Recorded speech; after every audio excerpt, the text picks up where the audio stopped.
Listo, a ver, bueno, vamos a entrar. Ya están aquí nuestros dos invitados de este día. Gracias por estar en esta oportunidad. Le doy las gracias por estar con nosotros a Manuel Gilantón. Buenas tardes, Manuel. Hola, Julio. Hola, Juan Carlos. Hola a todo el auditorio. Gracias. Bueno verlos. Juan Carlos Miranda creo que no me va a escuchar, o no sé si me escuchas, Juan Carlos. Juan Carlos, tienes que conectar tu micrófono de otra manera porque no se logra tener la comunicación. Miren, Andrés y Adriana, les propongo, voy a hablar con Manuel y mientras tanto cortemos la llamada con Arroyo y con Miranda Arroyo y tratemos de reconectarla, ¿de acuerdo? Sale. Bien, Manuel, buenas tardes, gracias por estar en esta mesa. ¿Cómo estás, Manuel? Afortunadamente muy bien, no tan bien como se ve tu foto con un perro extraordinario. Gracias por esta oportunidad, Manuel, de platicar. ¿Ya tienes tu tele conectada y todo para ver la videoeducación? Pues ¿sabes qué? Como perdió el Barcelona 8-2, yo creo que sí. Pues sí, ¿verdad? Sí, la sigo viendo, es mi parte de mi chamba. Sí. ¿Cómo van las cosas? Platicamos hace algunos días, nos diste tu punto de vista inmediato, puntual y certero como siempre, pero ¿cómo has visto la evolución de este tema del proyecto de la Secretaría de Educación Pública? Digo, ya un proyecto en curso. Platicamos hace algunos días. ¿Cómo va todo esto? Sí. Punto de vista inmediato. A ver, aquí estamos con problemas. ¿Cómo has visto la evolución de este tema del proyecto de la Secretaría de Educación Pública? Se está repitiendo, Andrés. Platicamos hace algunos días. ¿Cómo va todo esto? Sí. Punto de vista inmediato. A ver, pero problemas. A ver, ahí, Manuel, a lo mejor se está reproduciendo esto en las bocinas de tu computadora. Sí, yo espero, no te preocupes. ¿Cómo va todo esto? Sí. Pues sigue repitiéndose. Pero, ya, a ver, ahí, Manuel, a lo mejor se está reproduciendo. Se está reproduciendo todo. Corta la llamada con Arroyo Miranda, por favor, Andrés. Pues sigue repitiéndose. Pero córtala ya. Ya, a ver, ahí, Manuel, a lo mejor se está reproduciendo. Se está reproduciendo. Ya, efectivamente. Efectivamente, ya. Manuel, muchas gracias. ¿Cómo ves las cosas? ¿Cómo ves? Disculpa todo este relajo, esta productora se llama Producciones con lo que hay y lo hacemos como salen las cosas, con el mejor ánimo, con absoluta libertad, pero bueno, con estos tropiezos que te ruego nos disculpes. Pero no, al contrario, gracias, Julio, y sobre todo, como te dije la vez pasada, gracias por el espacio que has generado y la lección de periodismo que nos das diario. Gracias, Manuel. ¿Cómo van las cosas? ¿Cómo ves la plática anterior que tuvimos a esta? ¿Cómo ves todo lo que ha sucedido? Bueno, fíjate que hoy se dieron ya los horarios, ¿no? No soy capaz de tan rápido darme cuenta de cómo van a estar las cosas, pero me parece que sigue avante la idea de la que hablábamos la anterior ocasión. Es decir, la Secretaría de Educación Pública será el emisor, las televisoras el transmisor y luego el receptor será, digamos, en términos de imágenes, la tele, o la radio, con su voz, y el receptor final, la niña, el niño, el adolescente. Y sigue, creo yo, en duda ¿cuál va a ser, te acuerdas, la mediación entre el mensaje de la tele y la recepción del contenido? Porque es muy difícil que al mismo tiempo decenas de miles de muchachos que estén en tercero o en cuarto o en quinto en todo el país puedan estar siguiendo con la misma atención lo que está diciendo el señor maestro, la maestra y el conductor o conductor especialista en televisión. Cuestión que aplaudo, más allá de los memes de que algunos personajes de la televisión comercial iban a ser los co-conductores, ¿no? Que generó un poco de sonrisa, de ironía. Esperemos que sean personas que en efecto conozcan el lenguaje televisivo. Pero lo que echa uno en falta sin tener el menor gusto de que la cosa fracase, al contrario, ojalá funcionará muy bien, es que no se advierte cuál va a ser la posibilidad de hacer un vínculo entre los mensajes de la televisión y los educandos en la diversidad de opciones que los contextos sociales y escolares nos presentan en el país. Parece ser que se está pensando en una sola escuela, un solo mensaje y un solo tipo de receptor. Y cuando en México, al que conocemos bien por su diversidad, por su desigualdad, que genera diversidad, pero también por su diversidad de contextos, por su diversidad de idiomas, por la diversidad de posibilidades de que los maestros participen junto con los padres de familia en alguna mediación que ayude a la niña y al niño para que no se pierda en un mar de información del cual luego tiene que hacer alguna tarea. Yo creo que ahí se va a jugar la posibilidad de aprendizaje. Es temprano, están los profesores y profesoras en los comités, en los consejos técnicos escolares, viendo cómo le hacen. Espero yo que allá haya mucha creatividad, porque las profesoras y los profesores no solamente saben de su oficio, sino que tienen un aprecio, un cariño por sus estudiantes.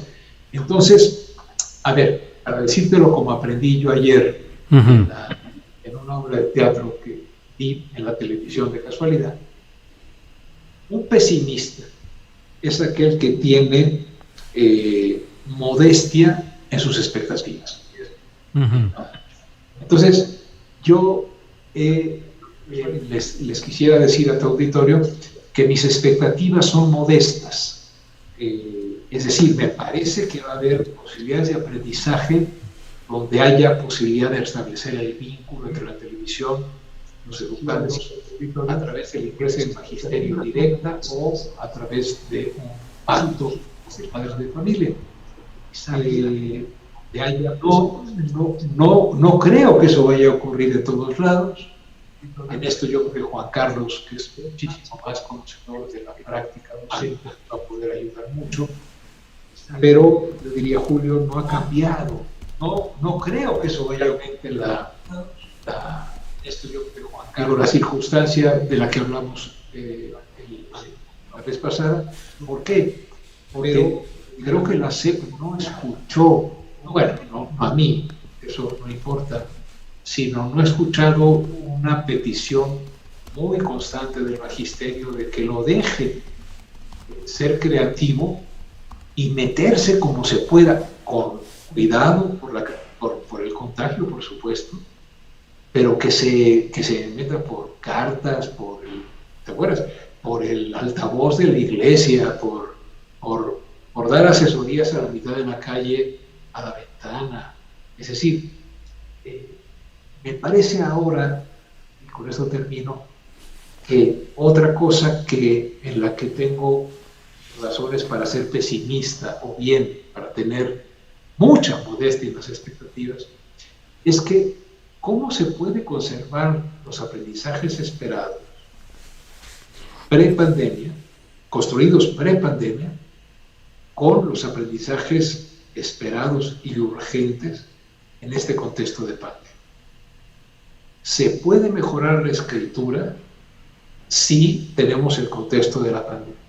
¿Se puede mejorar la capacidad de comprensión y de descripción de las cosas con ciclos de cine que haya pandemia? Se puede hacer lectura, se pueden ver películas en común, se pueden hacer muchas cosas que en general, si soltáramos al magisterio, a ver qué opina Juan Carlos, tendrían ideas fantásticas. Pero termino. Estamos ante una estructura en la que se favorece el control para que al final, cuando volvamos, a partir del día que lleguemos a las aulas, sigamos con lo que aprendimos en la tele, evaluado con un numerito, o estamos en espacios de creatividad para generar aprendizajes relevantes en todos los sitios en que sea posible. Ese sería mi saldo, Julio. Bien, gracias Manuel Gil Antón. Vamos ahora con Juan Carlos Miranda. Juan Carlos, buenas tardes. Ahora es tu micrófono, Juan Carlos.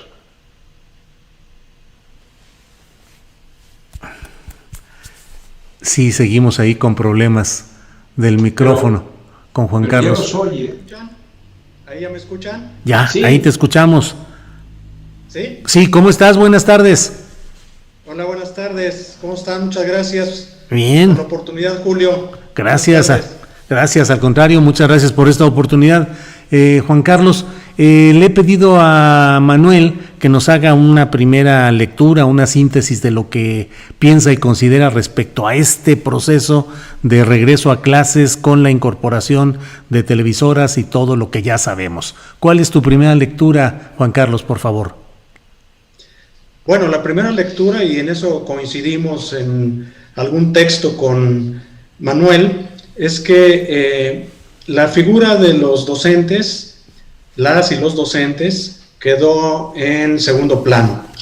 El primer plano de este acuerdo, tal y como lo podemos percibir, es un acuerdo político, es un acuerdo que buscaba la legitimidad de las televisoras privadas, aparte de un valor monetario de 450 millones de pesos.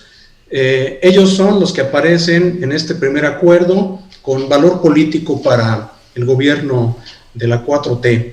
Pero en la parte del segundo plano están los docentes, los y las docentes, y en un tercer plano los estudiantes.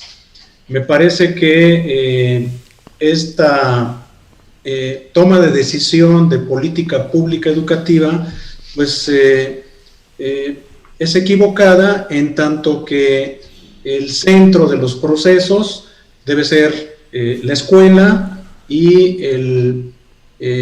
la relación maestros-estudiantes, aunque mediados por tecnologías. En este caso la elección que se tuvo, la decisión que se tomó fue recurrir a las tecnologías convencionales. Entonces, esa sería como mi primera lectura: ganancia política por el acuerdo que se toma con las televisoras.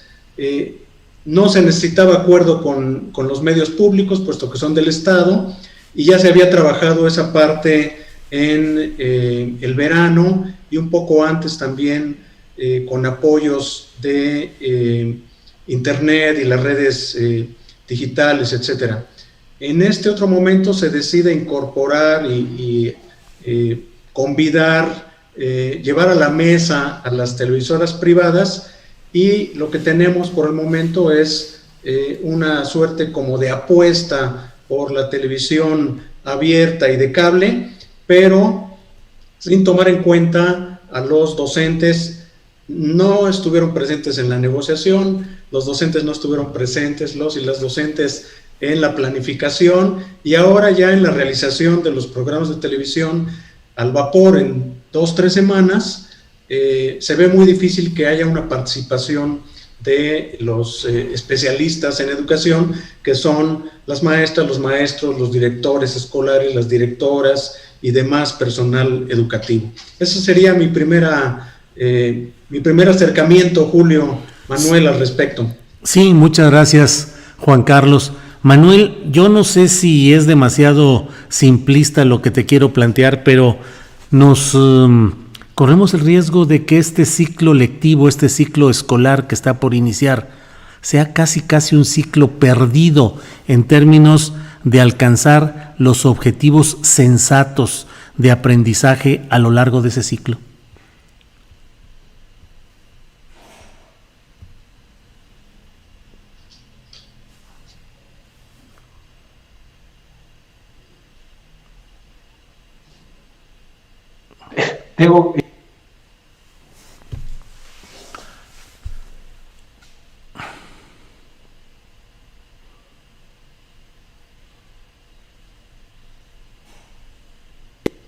¿Ahí me escuchan, Julio? Ahí te escuchamos, Sí, Manuel. Sí, sí. Sí, perdón, es que me meto yo a manejar esto y entonces daño peor a tu equipo de producción. Disculpen, No. muchachos. A ver,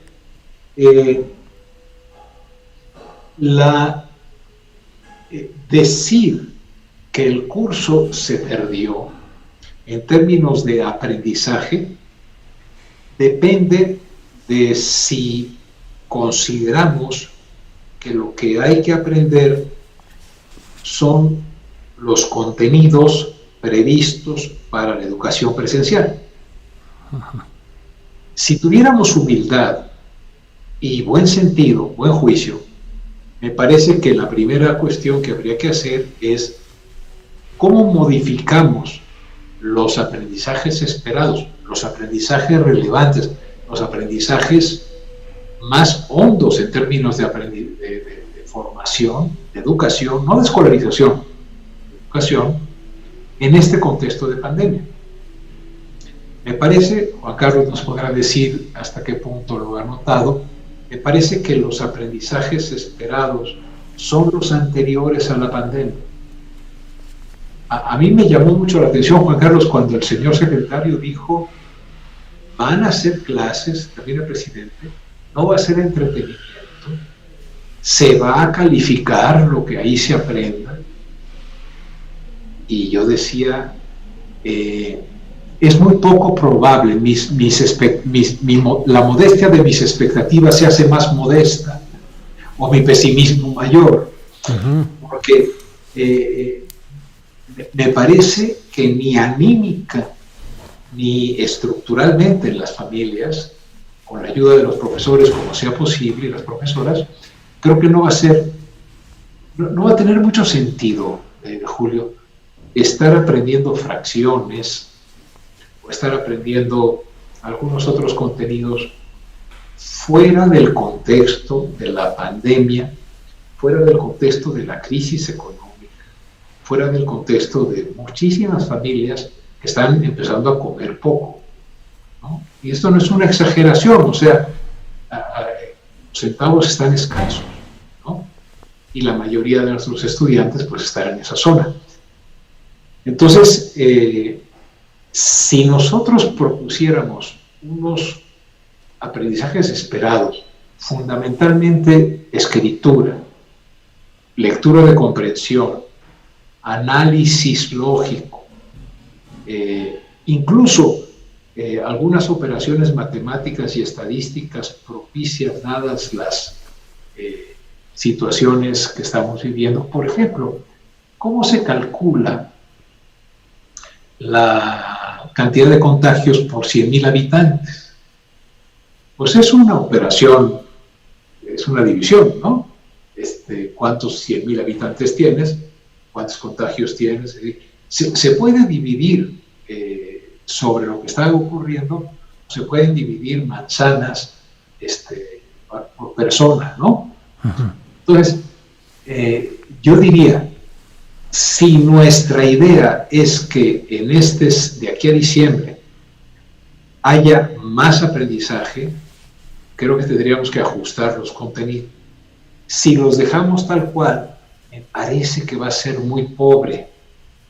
Se va a calificar, se va a certificar, va a parecer que todo se resolvió, pero me parece que va a ser más bien la ilusión viaja en tranvía.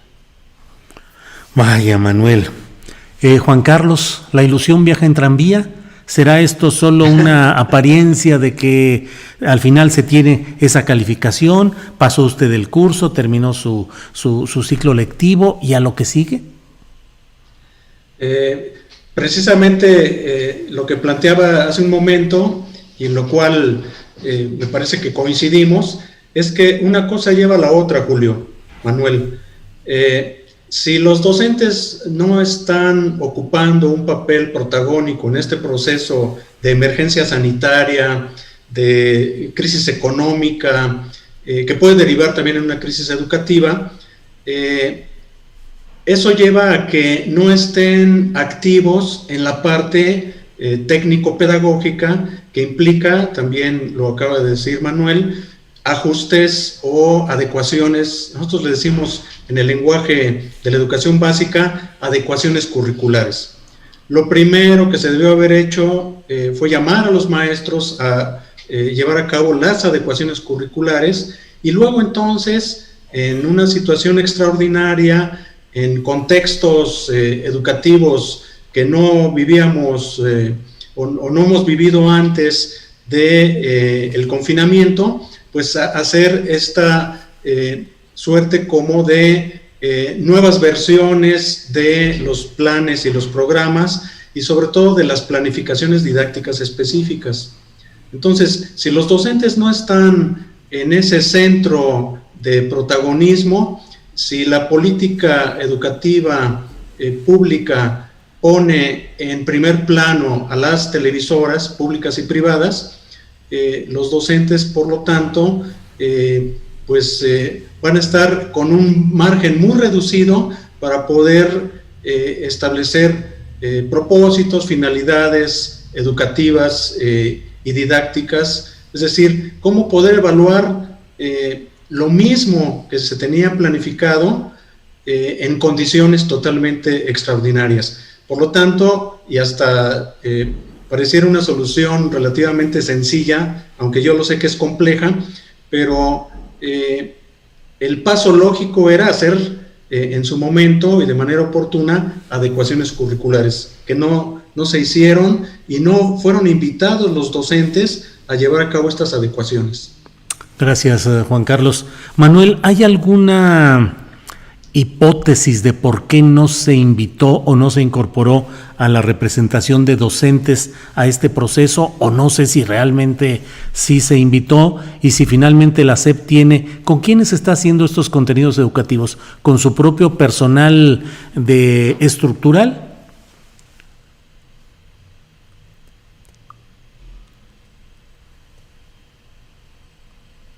Otra vez estamos con problema de... No, otra vez. Ya está. Sí, ya. Sí. Uh-huh. Me parece, Julio, Juan Carlos, colegas que nos escuchan, que a la primera pregunta tuya es que es verdaderamente digno de un análisis la profunda desconfianza que tiene la autoridad educativa sobre el saber profesional del magisterio. Le confían más a una agencia extranjera o privada que produce contenidos educativos que a la experiencia contextualizada de los profesores y profesoras. A ver, me acuerdo yo que en el sexenio pasado se construyó la narrativa de que todos los profesores eran una bola de ignorantes, violentos, feos, con una dosis de clasismo y racismo verdaderamente vergonzosa, ¿no? Sí. Y que por lo tanto todo estaba mal. Bueno, es una tristeza, hay que pelear, porque no nos vamos a dejar, creo yo, la transformación que encabeza, que anunció el presidente López Obrador, la necesitamos los mexicanos, nos acompañe o no del todo, vamos a empujarlo, ¿no?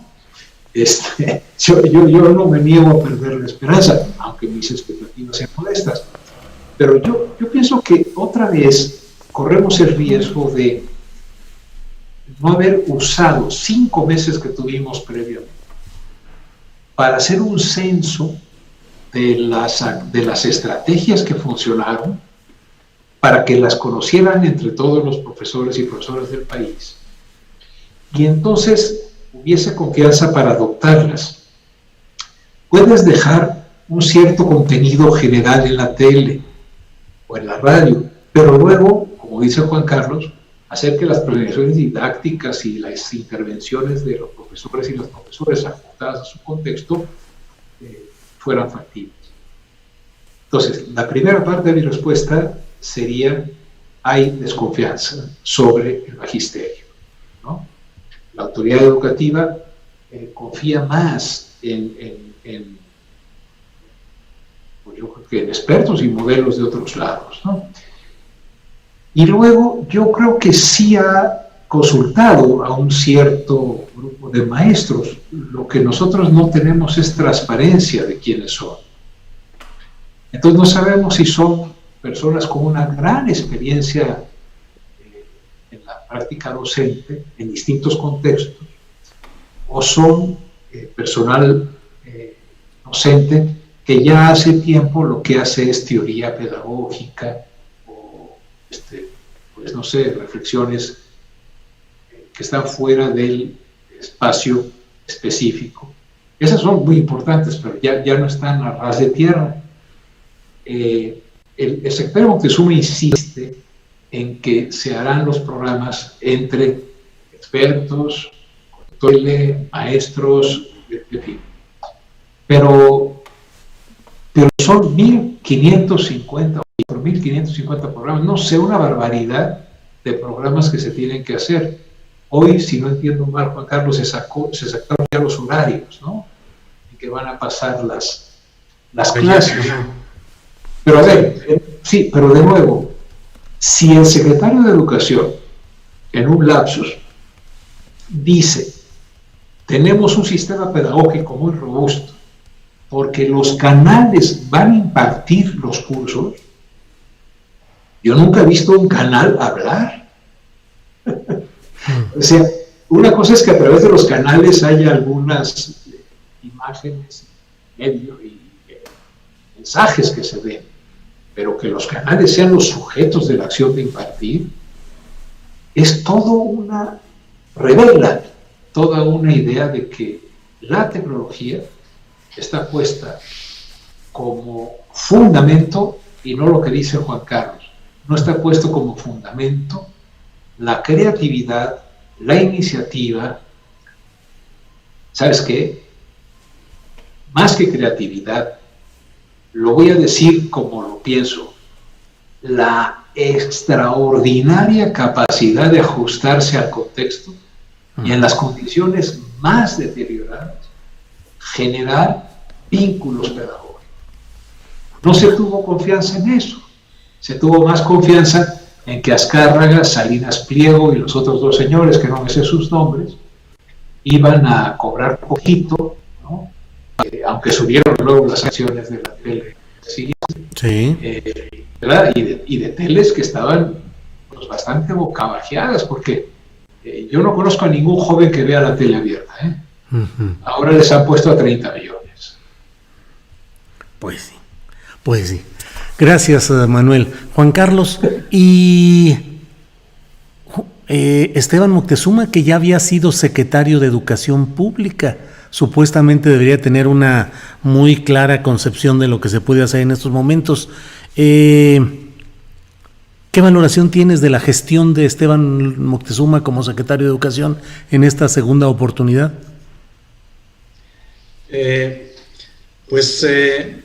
Desafortunada. Yo también escribí la semana pasada un texto donde digo que es insuficiente. Me parece que ha sido una gestión sin iniciativas verdaderamente de cambio. Si comparamos el discurso en época de campaña del presidente López Obrador cuando era candidato y luego en el periodo en el que ya se convirtió en presidente electo, el discurso era un cambio de fondo, un cambio verdadero, y lo que estamos viendo, escribí hace unos días un texto que se llama Esteban Moctezuma después de 2 años, y yo lo que veo, mi balance es que el cambio ha sido superficial, no ha sido de fondo.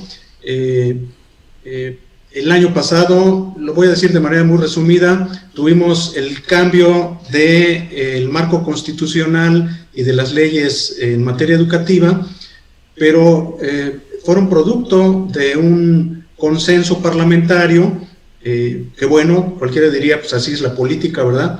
Pero el impulso del cambio de fondo se quedó con una velocidad menor, con una profundidad menor, y lo que tenemos hoy es una suerte como de leve inicio de los 2 primeros años del gobierno federal, en materia de educación. La reforma educativa que solamente se pudiera resumir en hacer cambios ligeros, pero que en realidad hay una especie de suerte como de continuidad. Una mención nada más sobre la continuidad es el excesivo discurso ya al interior de los documentos, al interior de las invitaciones a las prácticas de los consejos técnicos. Es un discurso totalmente gerencialista, eso no ha cambiado, se mantiene esa línea, hay una continuidad. Los nombramientos del subsecretario de Educación Básica y el nombramiento en especial del director general de CONAFE son reciclados de la tecnoburocracia del priismo, y eso no habla más que de un continuismo. Entonces, me parece que hasta el momento es el cuadro general que tenemos una reforma educativa sumamente insuficiente. Bien, gracias, gracias Juan Carlos. Manuel, ¿se puede pensar que parte de toda esta exclusión de los profesores también es por razones de grupismos sindicales, es no tener confianza en si se van por la vertiente del CENTE o de la CENTE o del grupo del Baester? Es decir, ¿qué se hace en un ambiente muy dividido y con muchas sospechas respecto a los intereses de cada uno de los grupos? ¿Sabes qué, Julio? Y no sé qué opine Juan Carlos. Yo aquí siempre consideré que Juan Carlos es mi profe porque él está cerca de lo que ocurre. Ajá. Yo estoy cerca de los que me platican lo que ocurre, ¿no? Y son muy amables. Sí, tengo el micrófono, ¿eh? Sí, son muy amables. Sí. Y he aprendido muchísimo. Pero durante todos estos años que he tratado de ponerle, ¿te acuerdas? Pues pasión en tratar de entenderle a la educación, ¿no? No es expertise. Lo que he notado es que hay una gigantesca confusión entre el magisterio y las estructuras burocráticas y directivas de las asociaciones gremiales. Entonces, ciertamente el campo de la política sindical está turbulento, porque como resultado del TEMEC hay un compromiso de la democracia sindical. Pero ahí también se está moviendo el grupo del Baester, se está moviendo el grupo de Cepeda, se está moviendo el grupo del señor, creo que Díaz ya no, pero mexicanos, Maestros por México, etcétera, ¿no? Uh-huh. No soy para nada experto en esa lid, ¿no? Pero yo creo que la desconfianza sobre el magisterio no reside, Julio, en la querella sindical. El sexenio pasado, uno de los más grandes promotores de la reforma fue el CENTE, con S, ¿no? Uh-huh. Que dirigía Juan Díaz, uh-huh. Hasta el punto que se le dieron 800, 900 millones por año para que promoviera la reforma, ¿no? Pero yo creo que ahora la actitud ha sido darle continuidad a una desconfianza del profe y la profesora de a pie. Te doy un ejemplo, Juan Carlos ha de tener miles. Las profesoras del kinder, el jardín de niños. El jardín de niños o del preescolar, que se llama Cricri en Orizaba, porque no sé si ustedes saben, pero Cricri nació en Orizaba y es un héroe en Orizaba, ¿no? Está bien bonita la ciudad, y imágenes de Cricri. Bueno, se llama Cricri el preescolar, ¿no? ¿Dije bien, Juan Carlos? Bueno. Sí. La escuela para los chiquillos. Bueno, a pesar de la contingencia y con todas las normas de la sana distancia y de las caretas y los cubrebocas, han continuado con concesiones de clase con pequeñas partes de su grupo para que nunca falte en la semana un contacto con su profesora. Porque ¿cómo le vas a hacer con un niño de 5 años en la tele, ¿no? Ahí sentadito. Sí, claro. No se puede, Pues se puede, sí. ¿no? Las profesoras del kinder me han platicado lo que hacen. Se han asociado con padres de familia que tienen tiempo, porque tampoco, dicen, no, es que los padres de familia no se interesan, pero ¿cómo se van a interesar si están buscando comida, ¿no? Hay una especie de mirada sobre el país en el cual todas las familias son como las familias de Lujambio, de Nuño, ¿no? De Otto Granados, que son familias muy pues, asentadas en cierto acceso a bienes, ¿no? El grueso de nuestros chiquillos están en familias que tienen casas pequeñas en las que cuando terminan de comer quitan los platos para que sea el escritorio, ¿no? Se reparten la compu si es que la hay. Entonces, tengo la impresión, Julio, que el miedo al magisterio deriva de una cosa más profunda, de que de la concepción estatal que los gobiernos han sostenido, de que el magisterio es el títere, la señora y el señor que con ortopedia pedagógica, digamos, con fierros para que camine de acuerdo a lo que dicta la Secretaría, opera el plan de estudios. Entonces, la idea es que se necesita armar una estructura grande que mande para que se haga lo que se dice, porque se supone que los profesores y las profesoras carecen de iniciativa, carecen de conocimiento, carecen de creatividad, no tienen ni idea más que lo que se les dicta. Manuel, ¿Cierto modo?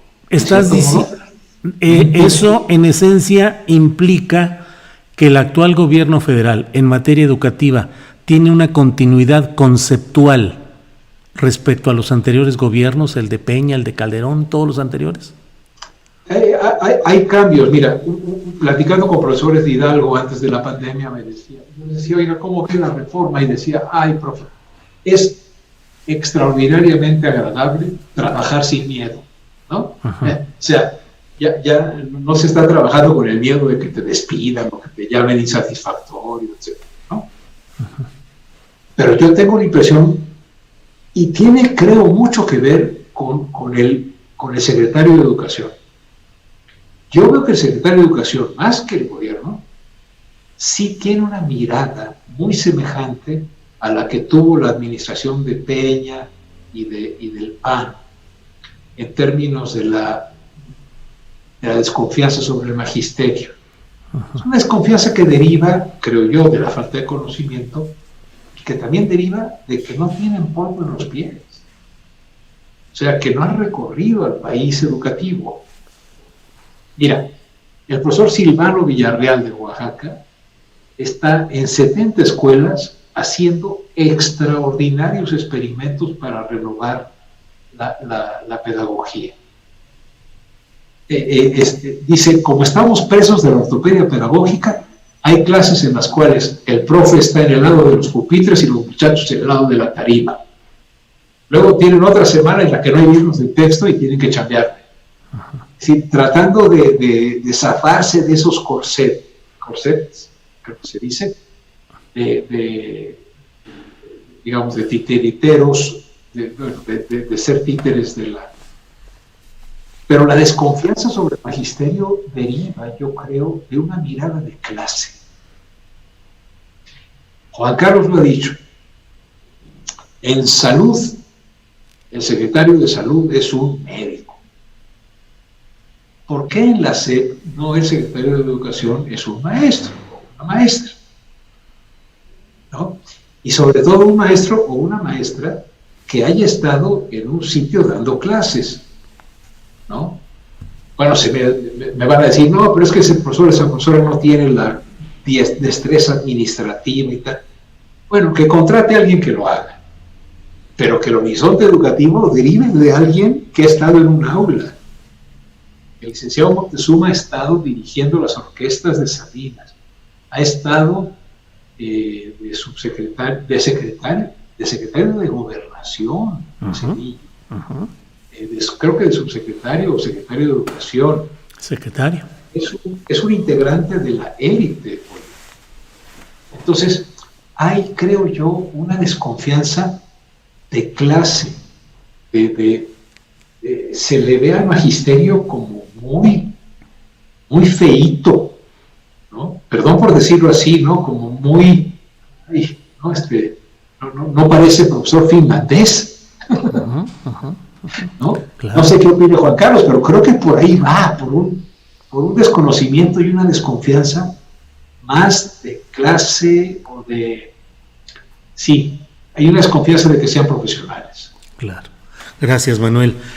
Juan Carlos Miranda, ha tocado, Manuel, este tema de la visión de clase que puede tenerse por parte de élites o de aristocracias políticas, por un lado, y por otro lado está el tema de la relación específica con el Grupo Salinas, las orquestas juveniles, la Fundación Azteca, favores o beneficios al propio Grupo Azteca desde la Secretaría de Educación Pública mediante contratos para seguros profesionales, el asumir la carga de las propias orquestas juveniles antes manejadas por Televisión Azteca con dinero proveniente en muchos casos de los gobiernos estatales, es decir, hacer filantropía musical con sombrero ajeno, con sombrero del mismo gobierno público. En fin, ¿qué te evoca o qué te sugiere todo este batidillo del que estoy hablando, Juan Carlos? Sí, agregaría un par de cosas. Efectivamente, el desconocimiento, el no reconocimiento de el maestro, la maestra que está en la línea de fuego en las escuelas como un profesional de la educación. Yo creo que en buena medida es ese desconocimiento que las élites de la clase política, no solamente los funcionarios de la Secretaría de Educación Pública Federal y de los estados, sino también los propios legisladoras y diferentes ámbitos del Estado mexicano no reconocen a los maestros y a las maestras como profesionales con esa capacidad, con esa potencialidad creativa, innovadora, buscadora de alternativas. Se desconoce esa parte. Hay una suerte de abandono, una suerte de anulación de la figura educativa como profesional, como especialista en estos procesos de enseñanza y los procesos de aprendizaje. Pero también hay otro elemento que me gustaría poner sobre la mesa, que es esta inercia de las dirigencias sindicales, sobre todo la dirigencia oficial del CENTE, de siempre mantenerse, a la orden del poder, que ha producido justamente esa dinámica de no participación. En un tiempo se habló de la famosa colonización, pero también ha sido sumisión. Es invitar al cogobierno, pero al mismo tiempo es uso de las representaciones sindicales, sobre todo las oficialistas, y como efecto de dominó, la sumisión o la poca participación de la figura de los maestros y las maestras en las decisiones que atañen de manera nacional, de manera estatal o de manera incluso municipal los asuntos de la educación. Entonces yo daría esos dos apuntes adicionales acerca del por qué. Y nada más quisiera comentar, retomando un tema que abordaron hace un momento, que tiene que ver no tanto con las causas de por qué esta desconfianza, sino más bien los hechos como tales. Y los hechos como tales nos muestran que aun cuando se tiene la posibilidad de nombrar a maestros y maestras en posiciones claves de la Secretaría de Educación Pública, no lo hacen. Y ahí están los hechos, no lo hacen y no aparecen ni siquiera como subsecretarios.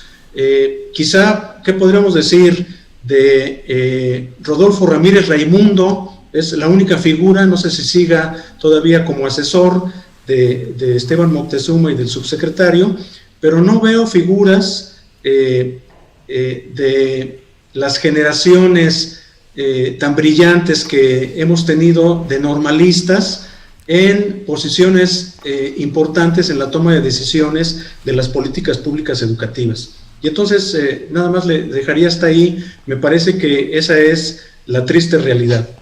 Juan Carlos, aprovecho lo que mencionas respecto a la estructura de la SEP, porque realmente a mí me ha impresionado algunos nombramientos dentro de la Secretaría de Educación Pública. Simplemente, para no ir tan lejos, se nombró creo que como subsecretario de Educación Básica, que es fundamental, a Marcos Bucio Mújica, que fue priista, coordinador de la campaña, o uno de los coordinadores principales de la campaña de Francisco Labastida Ochoa en el año 2000, columnista, articulista siempre distinto o discrepante de las políticas que llegaron al poder con este gobierno, y se le nombra en una posición pues pareciera que básica, es decir, es trasladar el pensamiento operativo del priismo más clásico a la operación de esquemas muy importantes de la propia Secretaría de Educación Pública. El diario Reforma ha insistido mucho en señalar a otro funcionario, Bucio, creo que se apellida, estamos hablando de Marcos Bucio, Sánchez Ocio, que también forma parte... Director general de CONAFE. De CONAFE, que también es parte del equipo político del propio Esteban Moctezuma en su etapa de priismo, con Zedillo, luego en la campaña de la Bastida. En fin, pareciera que ese pensamiento operativo del priismo clásico se trasladó a muchas estructuras clave de la SEP. Así es. Sí. Es correcto, Julio. Uh-huh. Es correcto y bueno, pues ahí tenemos, ese es el esquema y esas son las posibilidades que vemos de reciclar el proyecto de la descentralización de los años del inicio, justamente del inicio de las políticas neoliberales en México. Uh-huh. Esos proyectos son los que traen de fondo las decisiones que se están tomando en este momento y bueno, eso es al final de cuentas el panorama que domina en las políticas públicas educativas en nuestro país.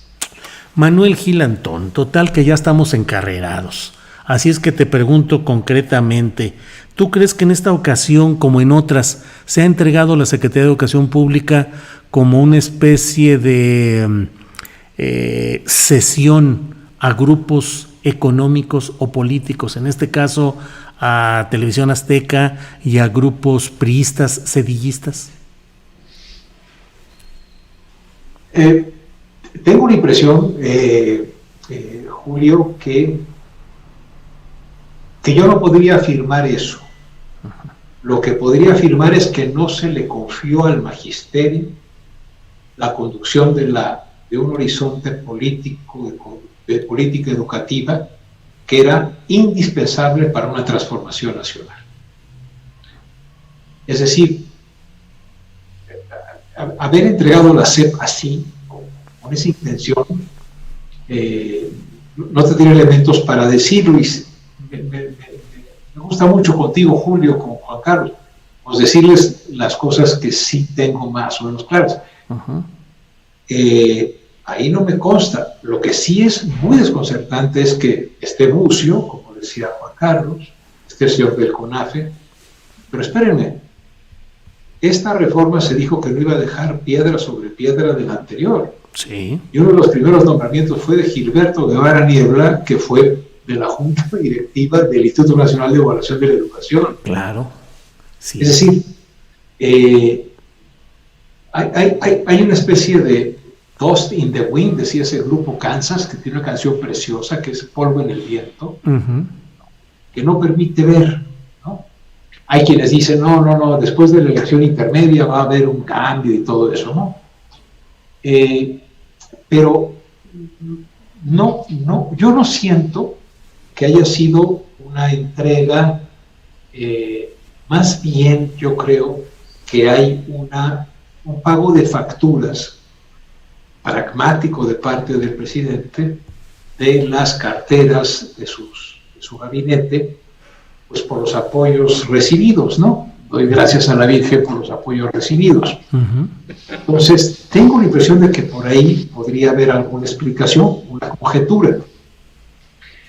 Lo que también es verdad, y quisiera compartirlo con Juan Carlos, es que estamos hablando de un magisterio creativo, libre, autónomo, profesional.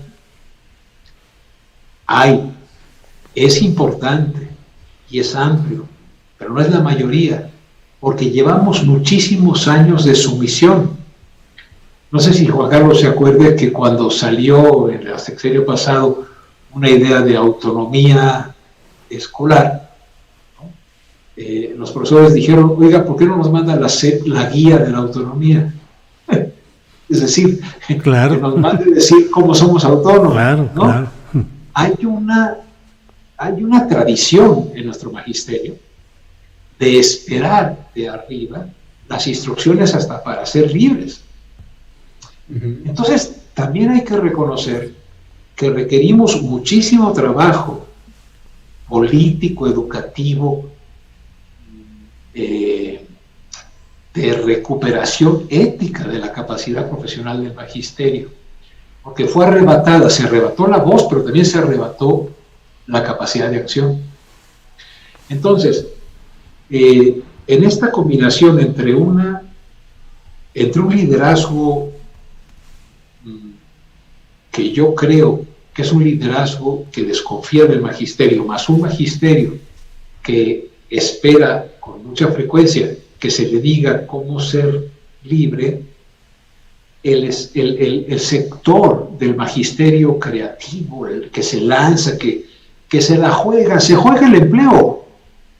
O sea, no le hace caso a la SEP, o le hace caso a la SEP de mentiritas y hace lo que está convencido. Bueno, estoy seguro que haciéndole caso a ese magisterio, habiéndolo consultado, tendríamos muchísimos mejores resultados de aprendizaje que con esta idea centralista. Pero tenemos que hacer, y me gustaría que Juan Carlos me dijese, tenemos que hacer mucha autocrítica a nosotros. Yo me considero parte del Magisterio Nacional porque soy profesor de la universidad pública. El día en que entendamos que del preescolar al posgrado somos profesores de la escuela pública, ese día evitaríamos la pena de que durante todo el sexenio pasado, que el maltrato al magisterio fue descomunal, los universitarios dijéramos, pues es problema de esos cuates que nada más enseñan a leer.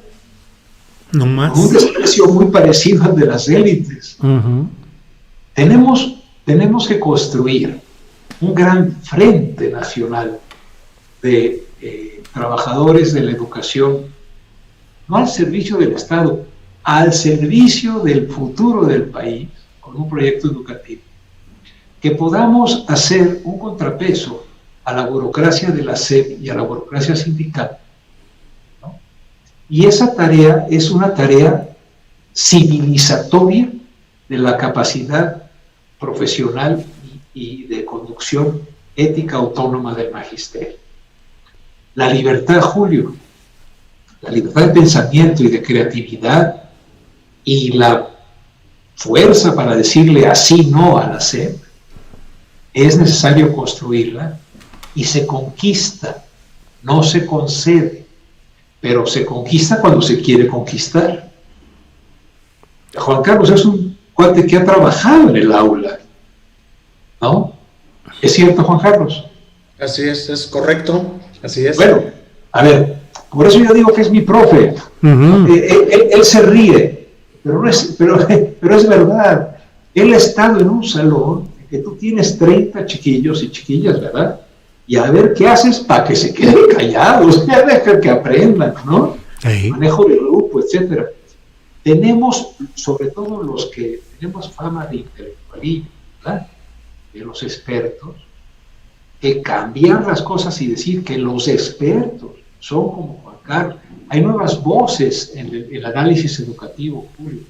Está Juan Carlos, está la gente de Profelandia, hay portales como Otras Voces en Educación.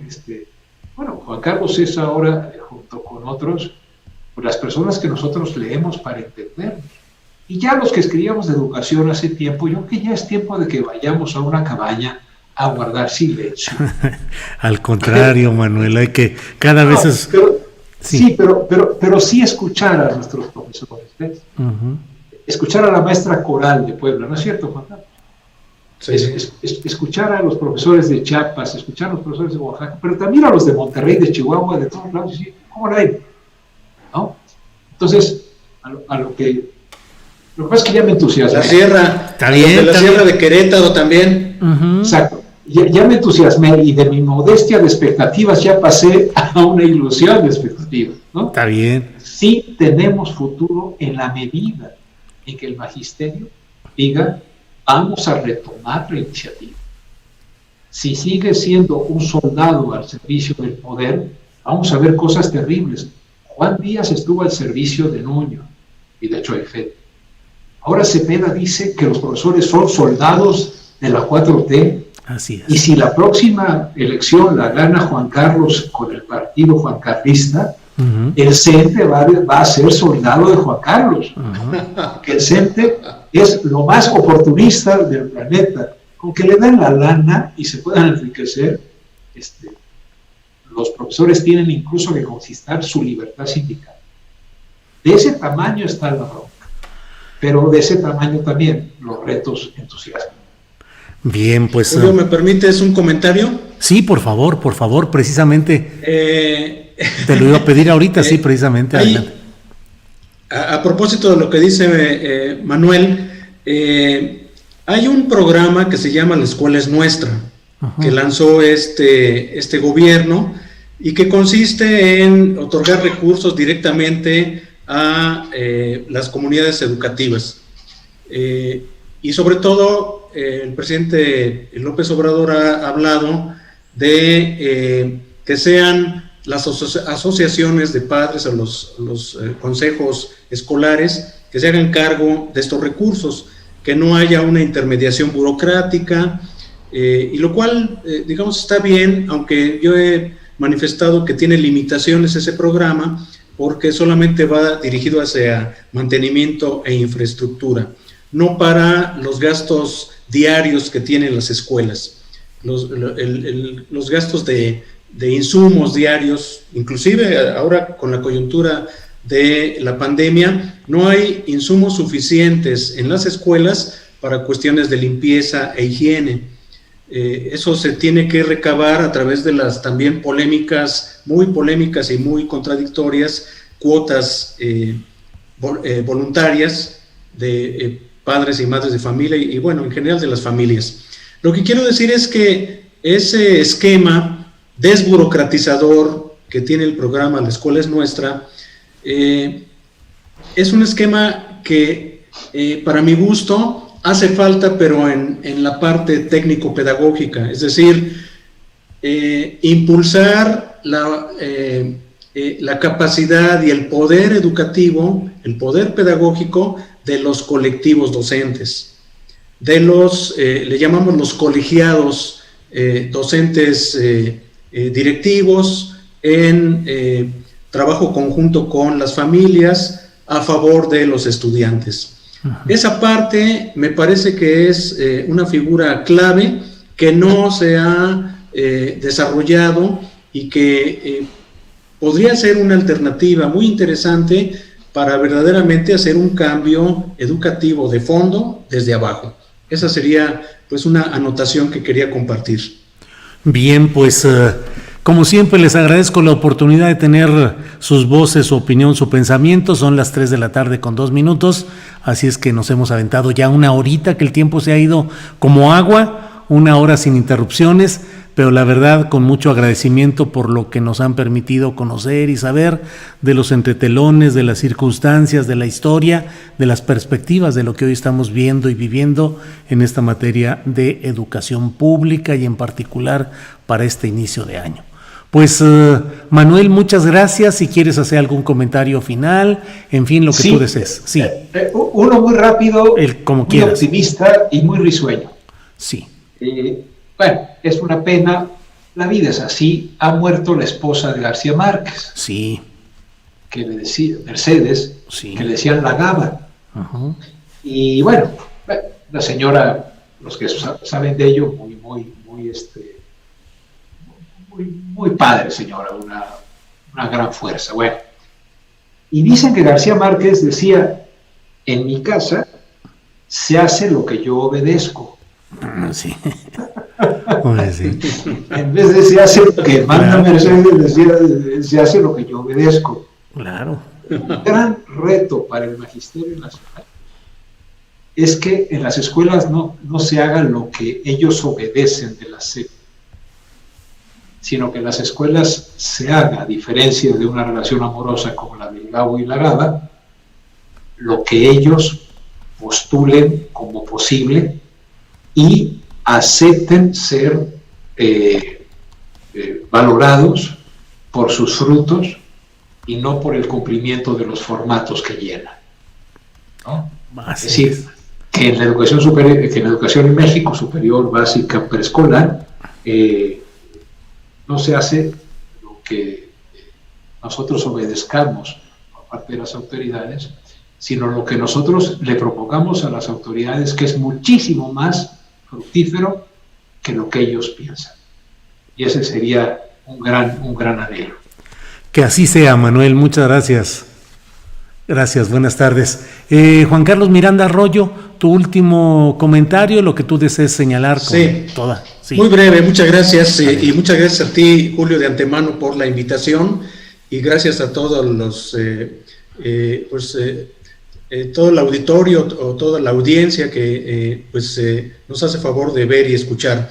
Yo diría para terminar que así como se habla de que uno de los grandes males del país es la corrupción, me parece que uno de los grandes males del sistema educativo nacional es el exceso de centralismo, el exceso de burocratismo y la falta de reconocimiento de los maestros y de las maestras como profesionales de la educación.